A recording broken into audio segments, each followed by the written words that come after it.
Christian focus മീഡിയയിലേക്ക് സ്വാഗതം. ദൈവമേ, എൻ്റെ പ്രിയപ്പെട്ടവൾ എന്നിൽ നിന്ന് വേർപെട്ടാലും വൻവിനകൾ വന്നിടുകിൽ എൻ്റെ ഹൃദയം നിന്നിൽ മാത്രം ആശ്രയിക്കും എന്ന് പാടിയ തികഞ്ഞ ഭക്തനായ വ്യക്തിത്വം M V. Cherian sir. 1917 September 17 Kuriannoor താന്നിക്കപ്പുറത്ത് ടി.എം. ഈശോയുടെയും ഏലിയാമ്മയുടെയും 4ാമത്തെ പുത്രനായി എം.വി. ചെറിയാൻ ജനിച്ചു.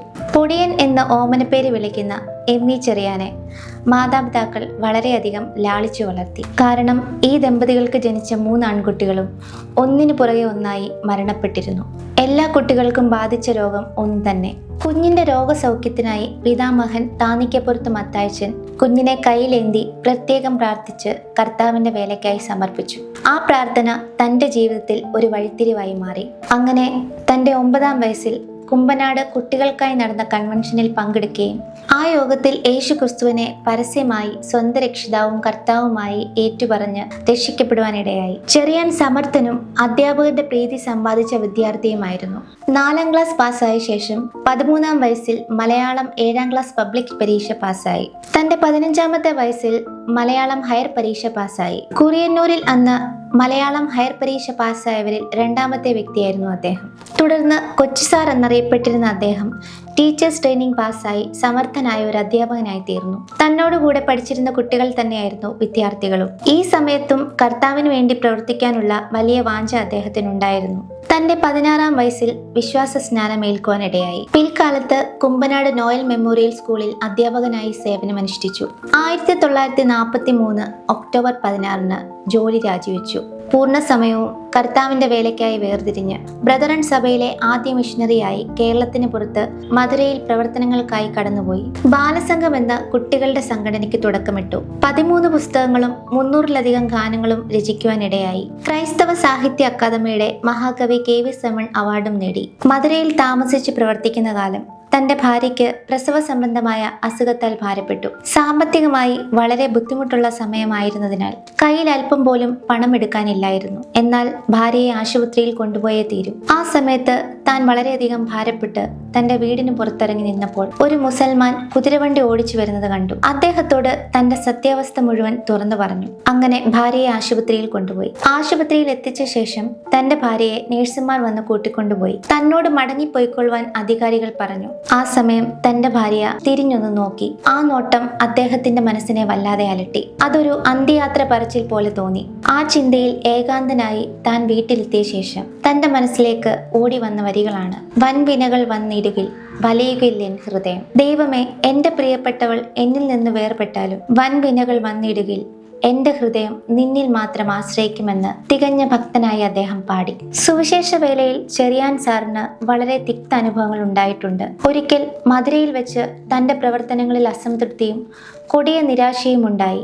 ആ സന്ദർഭങ്ങളിൽ തൃശ്ശിനാപ്പള്ളിയിൽ വെച്ച് നടന്ന ഒരു കൺവെൻഷൻ യോഗത്തിൽ പ്രസംഗിക്കാനെത്തിയ എം. ഗുൾഡ് എന്ന മിഷണറിയുമായി തന്റെ വിഷമതകളും പ്രശ്നങ്ങളും ചർച്ച ചെയ്യുവാനിടയായി. വിഷാദത്തിൽ ആഴ്ന്നു നിന്നിരുന്ന ചെറിയാൻ സാറിനെ നോക്കിക്കൊണ്ട് അദ്ദേഹം ചോദിച്ചു: നിങ്ങൾ ആരെയാണ് സേവിക്കുന്നത്? കർത്താവ് ഇപ്പോഴുമുണ്ടോ, അതോ മൺമറഞ്ഞു പോയോ? ഈ ചോദ്യം അദ്ദേഹത്തിന്റെ ഹൃദയത്തെ തട്ടി ഉണർത്തി. അന്ന് മനസ്സിലുണ്ടായ ചിന്തകൾ വരികളായി പുറത്തു വന്നു. കലുഷതയകറ്റി കണ്ണുനീർ തുടപ്പീൻ, ഉത്സുകരായിരിപ്പീൻ, നമ്മൾ ആത്മനാഥൻ ജീവിക്കവേ ഇനി അലസത ശരിയാമോ, ഗീതം ഗീതം ജയ ജയ ഗീതം എന്ന് തുടങ്ങുന്ന ഗാനം. സാറ് സ്നേഹിക്കുകയും ശുശ്രൂഷിക്കുകയും ചെയ്ത സഹോദരന്മാർ തനിക്കെതിരായി തീരുകയും പ്രശ്നങ്ങൾ സൃഷ്ടിക്കുകയും ചെയ്തപ്പോൾ തന്റെ ഹൃദയത്തിൽ നിന്ന് അലയടിച്ചു വന്ന വരികൾ മറ്റൊരു മഹത്തായ ഗാനത്തിനും കൂടെ പിറവിയിട്ടു. കാലമെല്ലാം കഴിയും, കാൺമതെല്ലാം അഴിയും, പിന്നെ പുതുയുഗം വിരിയും, തിരികെ വരാതെ നാം നിത്യതയിൽ മറയും. ഈ വരികൾ കണ്ട് അത്രയും വേണമോ എന്ന് തന്റെ ഭാര്യ ചോദിച്ചപ്പോൾ താൻ മറുപടി പറഞ്ഞത് ഇങ്ങനെയായിരുന്നു: എനിക്കൊരിക്കലും തിരികെ വരികയേ വേണ്ട, എത്രയും വേഗം നിത്യതയിൽ മറഞ്ഞാൽ മാത്രം മതി. അങ്ങനെ പ്രതിഫലം തന്നിടുവാൻ യേശുരാജൻ വന്നിടുവാൻ എന്ന ഗാനത്തിന് തുടക്കമിട്ടു. ഈ ഗാനം എഴുതിയതിന്റെ മറുപാളിയിൽ തന്നെ മറ്റൊരു അനുഗ്രഹിക്കപ്പെട്ട ഗാനം കൂടി എഴുതുവാനിടയായി. ജീവിതത്തിൽ കടുത്ത ബുദ്ധിമുട്ടും ക്ലേശങ്ങളും അനുഭവിക്കേണ്ടി വന്നപ്പോഴും കർത്താവിന്റെ പുനരാഗമനത്തിന്റെ സന്തോഷം ആസ്വദിച്ചുകൊണ്ട് എഴുതിയ വരികൾ: തുണ എനിക്കേശുവേ കുറവിനിയില്ലതാൽ. ചെറിയാൻ സാർ ആത്മീകമായി വളർത്തുകയും ആത്മീയമായി സ്നേഹിക്കുകയും ചെയ്തവർ തനിക്കെതിരായപ്പോൾ കർത്താവ് മാത്രമാണ് തനിക്ക് തുണയെന്ന് ആ ഭക്തനായ മനുഷ്യൻ പാടി. ഒരിക്കൽ ചെറിയാൻ സാർ ഒരു ബസ് യാത്രക്കിടയിൽ പുനലൂരിൽ നിന്ന് കുമ്പനാട്ടേക്ക് വരുമ്പോൾ ബസ്സിലിരുന്ന് താൻ ഇങ്ങനെ ഓർത്തു, ഒരു മോക്ഷയാത്രക്കാരന്റെ യാത്ര എത്ര ആനന്ദകരമാണ്. താൻ സേവിക്കുന്ന കർത്താവ് മാനിക്കുന്ന വിധങ്ങൾ ഓരോന്നും മനസ്സിൽ ധ്യാനിച്ചുകൊണ്ട് ബസ്സിലിരിക്കുമ്പോൾ അരുമനാഥന് മുൾമുടി നൽകിയ ലോകം തരുന്ന പേരെന്തിന്? പാലശിക്ഷ നൽകുന്ന അപ്പനാണെങ്കിലും വിശേഷമായ സ്നേഹം രുചിച്ചറിഞ്ഞ സാർ ഒരു തുണ്ടുകടലാസിൽ ഇങ്ങനെ എഴുതി: സിയോൻ സഞ്ചാരി ഞാൻ, യേശുവിൽ ചാരി ഞാൻ, പോകുന്നു കുരിശിന്റെ പാതയിൽ. അങ്ങനെ അന്ന് അദ്ദേഹം കുമ്പനാട്ടെത്തി ബസ്സിറങ്ങിയത് ക്രൈസ്തവ സമൂഹത്തിന് ഒരു പുതിയ ഗാനവുമായിട്ടാണ്. ഇസ്രായേൽ മക്കളുടെ മരുഭൂ യാത്രയെപ്പറ്റി പഠിച്ചുകൊണ്ടിരിക്കുമ്പോൾ തന്റെ മനസ്സിൽ വന്ന വരികളാണ്: എൻ സങ്കടങ്ങൾ സകലവും തീർന്നുപോയി, സംഹാരദൂതൻ എന്നെ കടന്നുപോയി. പലതവണയായി ധ്യാനിച്ച് രചിച്ച ഗാനമായതിനാൽ ഓരോ ഈരടികളിലും കുമിഞ്ഞുകൂടുന്ന ആത്മീക അർത്ഥമാണുള്ളത്. 1984 ചെറിയാൻ സാറിന്റെ പ്രിയതമ തന്നെ വിട്ടുപിരിഞ്ഞപ്പോൾ ആ ദുഃഖ പശ്ചാത്തലത്തിൽ നിന്ന് എഴുതിയ പ്രത്യാശ ഗാനമാണ് എൻ യേശുവേ എൻ ജീവനെ എന്നാശ നീ മാത്രമാ. വേറില്ലെനിക്കാശ്രയം വേറില്ലെനിക്കാരുമേ എന്ന് ദുഃഖാർത്ഥനായി പറയുന്ന പാട്ടുകാരൻ യേശുവിന്റെ മുഖദർശനം കാണുന്ന മാത്രയിൽ തന്നെ തന്റെ ദുഃഖങ്ങളെല്ലാം മറികടക്കാൻ കഴിയുമെന്ന് പൂർണ്ണമായി വിശ്വസിക്കുന്നു. എനിക്കുണ്ടൊരു പുത്തൻ പാട്ടുപാടാൻ, എനിക്കുണ്ടൊരു മിത്രം കൂട്ടുകൂടാൻ, എനിക്കുണ്ടൊരു സ്വന്തം നാട് പോകാൻ, എനിക്കുണ്ടൊരു നല്ല വീട് പാർക്കാൻ. ഈ ഗാനമായിരുന്നു അദ്ദേഹത്തിന്റെ ഒടുവിലത്തെ ഗാനം. ചരൽക്കുന്ന് ക്യാമ്പിൽ കൂടിയിരുന്ന എല്ലാവരെയും അദ്ദേഹം ഈ ഗാനം പഠിപ്പിച്ചിരുന്നു. തന്റെ സ്വന്തം വീട്ടിലേക്ക് പോകാൻ തയ്യാറെടുക്കുകയായിരുന്നു അദ്ദേഹം.